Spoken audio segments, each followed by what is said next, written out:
وبركاته نحمده ونصلي على رسوله الكريم أما بعد فأعوذ بالله من الشيطان الرجيم بسم الله الرحمن الرحيم وَلَقَدْ أَرْسَلْنَا رُسُلًا مِّن قَبْلِكَ وَجَعَلْنَا لَهُمْ أَزْوَاجًا وَذُرِّيَّةً۔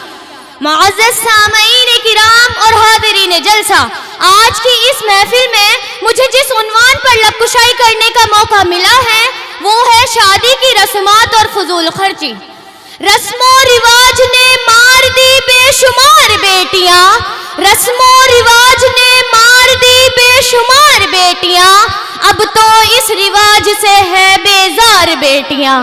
کیسے انہیں جہیز دے کیسے کرے شادیاں، کیسے انہیں جہیز دے کیسے کرے شادیاں، جس غریب باپ کی ہو دو چار بیٹیاں۔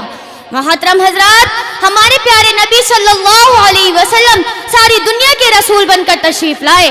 آپ صلی اللہ علیہ وسلم نے زندگی اور موت کے تمام معاملات میں ہماری رہنمائی فرمائی ہے۔ انسانی ضروریات میں سے ایک اہم ضرورت نکاح بھی ہے۔ اسلام نے نکاح اور شادی شدہ زندگی کے تمام احکام بھی بیان فرمائے، بلکہ اسے عبادت اور ایمان کی حفاظت کا ایک بہترین ذریعہ قرار دیا ہے۔ اسلامی زندگی میں شادی کا تصور بہت آسان ہے۔ نبی کریم صلی اللہ علیہ وسلم، صحابہ کرام اور علماء نے اس فریضے کو سادگی سے انجام دے کر ہمارے لیے ایک بہترین نمونہ پیش فرمایا، نکاح سادگی سے کرو۔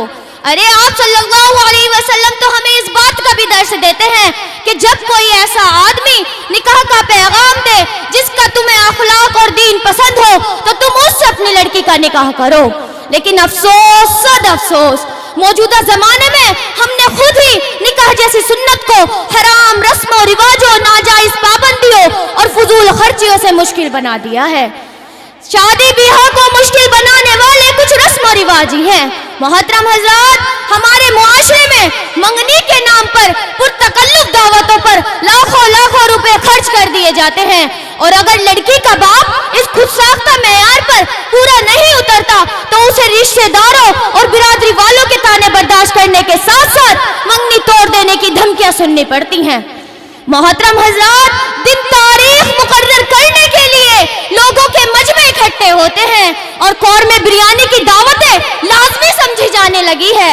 یہی نہیں، دن تاریخ مقرر کرنے کے لیے 100 لوگ جمع ہوتے ہیں جنہیں بغیر کھانا کھلائے بھیجنا ناک کٹانے کے برابر ہوتا ہے، اور اب لوگ شادی ہال سے بینکٹ ہال کی طرف منتقل ہوتے جا رہے ہیں جس نے اخراجات میں اضافہ کر دیا ہے۔ معزز سامعین کرام، براتیوں کی تعداد تو اللہ اکبر، لڑکی کے باپ کی حیثیت نہ ہونے کے باوجود بھی ہزاروں کی تعداد میں براتیوں کو لے کر شادی ہال میں لے جایا جاتا ہے۔ ارے مسلمانوں، سن لو، نکاح کے لیے تعداد کی ضرورت نہیں ہے۔ نکاح تو 5 لوگوں میں بھی پڑھایا جا سکتا ہے۔ نکاح کے لیے ضروری ہے دلہا، دلہن، مولوی اور 2 گواہوں کا ہونا۔ نکاح کے لیے ضروری نہیں دلہے کے دوستوں کا ہونا۔ نکاح کے لیے ضروری نہیں پڑوسیوں کا ہونا۔ نکاح کے لیے ضروری نہیں رشتہ داروں کا ہونا۔ نکاح کے لیے ضروری ہے صرف 5 لوگوں کا ہونا۔ محترم حضرات، ان سب رسموں کے بعد بیہودہ رسمیں جیسے جوتا چرائی، رستہ رکائی سے دلہے کی جیب صفائی کی جاتی ہے، اور یہ حقیقت بھی کسی سے پوشیدہ نہیں ہے۔ ان سب رسموں میں فضول خرچوں کے ساتھ ساتھ جس طرح شرم و حیا کا خون کیا جاتا ہے، اللہ اکبر، ایک ہی اسٹیج پر لا کر دلہا دلہن کو بٹھا دینا، مجھے بتاؤ تو صحیح، کیا اسلام نے اس کی اجازت دی ہے؟ نکاح ہو گیا تو دلہا اپنی دلہن کو دیکھ سکتا ہے، لیکن اس کا نکاح پورے محلے کے ساتھ نہیں ہوا کہ تیرے دوست بھی دیکھیں، تیرے رشتہ دار بھی دیکھیں، تیرے پڑوسی بھی دیکھیں، تیرے ساتھ کام کرنے والے بھی دیکھیں۔ ارے مجھے بتاؤ تو صحیح، کیا اس کا نکاح سب کے ساتھ ہوا ہے جو وہ سب کے لیے محرم ہو گئی؟ بے پردہ سب کے سامنے اس کو لا کر کھڑا کر دیا گیا۔ اے مصطفیٰ کے غلاموں، یہ انتظامات کوئی اور نہیں، خود لڑکی کا باپ کرتا ہے۔ میں کہتی ہوں کہ لڑکی والوں کو لڑکے والوں سے ڈیمانڈ کرنی چاہیے کہ ہم نے تمہاری ہر خواہش کو پورا کیا۔ آپ نے کہا فلاں فنکشن ہال ہو، ہم نے قبول کیا۔ آپ نے کہا فلاں کارڈ ہو، ہم نے قبول کیا۔ آپ نے کہا طرح طرح کے کھانے ہو، ہم نے قبول کیے۔ لیکن تمہیں بھی ہماری ایک بات ماننی ہوگی، ہم ایک ہی اسٹیج پر لا کر تمہارے بیٹے اور اپنی بیٹی کو نہیں بٹھائیں گے، ہم عورتوں کا انتظام الگ رکھیں گے، ہم مردوں کا انتظام الگ رکھیں گے، اور تمہارے لڑکے کو الگ بٹھائیں گے، اپنی لڑکی کو الگ پردے میں بٹھائیں گے۔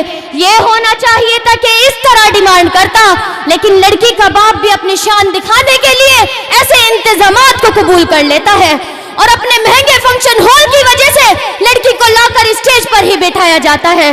لڑکی کے پاس کوئی پردہ نہیں ہے، کوئی نقاب نہیں ہے، کوئی چادر نہیں ہے، لڑکی بے پردہ آ کر سب کے سامنے کھڑی ہو گئی۔ اگر گھونگھٹ بھی ہے تو تھوڑی دیر کے لیے ہے، تھوڑی دیر میں وہ گھونگھٹ بھی ہٹ جائے گا، ہاتھ پیر بھی ہلیں گے، کپڑے اوپر نیچے بھی ہوں گے، پیٹھ بھی دکھائی دے گی۔ اللہ اکبر! بے غیرتی اور بے حیائی کا جنازہ ایسا نکالا جائے گا کہ وہیں اسٹیج پر جمع ہو کر لڑکی کی سہیلیاں مذاق کرنا شروع کریں گی، لڑکے کے دوست مذاق کرنا شروع کریں گے، آپس میں کتنی دوستیاں ہوں گی، آپس میں کتنے فون نمبرز ایکسچینج ہوں گے۔ ارے مجھے بتاؤ تو صحیح، ہم اپنی بیٹی کا نکاح کرا رہے ہیں یا ہم نے کوئی حرام کاری کا اڈا سجایا ہوا ہے؟ محترم حضرات، اس سے ہمیں اپنے معاشرے کو بچانا ہے، اس سے ہمیں اپنی سوسائٹی کو بچانا ہے۔ اے مسلمانوں، تم نے دیکھا ہوگا جب بیٹی کا نکاح ہوتا ہے تو ویڈیو شوٹنگ والے کو بلایا جاتا ہے، اور ویڈیو شوٹنگ والے کو کسی دلہے سے کم عزت نہیں دی جاتی، کوئی عورتوں میں جائے یا نہ جائے، ویڈیو شوٹنگ والے کو باقاعدہ لے جایا جاتا ہے۔ ارے دلہا اپنی دلہن کا چہرہ بعد میں دیکھتا ہے، پہلے ویڈیو شوٹنگ والا اس کا چہرہ دیکھ لیتا ہے۔ دلہا اپنی دلہن کو لے کر بعد میں جاتا ہے، پہلے ویڈیو شوٹنگ والا اسے لے کر جاتا ہے اور اس کے جسم کا، اس کے حسن کا معائنہ کرنے کے لیے باقاعدہ ویڈیو شوٹ کرائی جاتی ہے۔ یہ ہر کوئی دیکھتا ہے، لیکن کسی کی زبان نہیں کھلتی کہ روک دے، لڑکی خاموش شری ہے۔ ویڈیو والے نے کہا گھونگھٹ اٹھا دو تو لڑکی نے گھونگھٹ اٹھا دیا، ویڈیو والے نے کہا گھونگھٹ ڈال لو تو لڑکی نے گھونگھٹ ڈال لیا۔ جیسے جیسے ویڈیو والا کہتا ہے ویسے ویسے دلہن کرتی ہے۔ مجھے بتاؤ تو صحیح، ایسا ہوتا ہے کہ نہیں ہوتا؟ ارے نکاح کس سے؟ اطاعت کس کی؟ نکاح کس سے؟ گھونگھٹ اتارا کس نے؟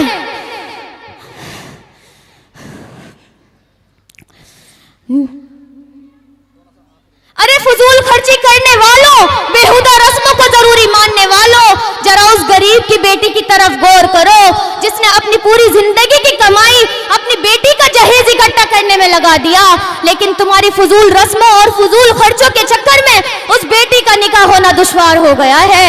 اے مصطفیٰ کے غلاموں، تمہیں تو ہونا چاہیے تھا کہ تم سنت پہ عمل کرتے، سنتی طریقے سے نکاح کرتے۔ آخر میں یہی کہوں گی کہ اللہ تعالیٰ مجھے اور آپ کو سنتی طریقے سے نکاح کرنے والا بنا دے، آمین۔ نکاح کرو ایسی سادگی کے ساتھ، نکاح کرو ایسی سادگی کے ساتھ جیسے حضرت فاطمہ کا نکاح ہوا حضرت علی کے ساتھ۔ وآخر دعوانا ان الحمد للہ رب العالمین۔ السلام علیکم ورحمۃ اللہ وبرکاتہ۔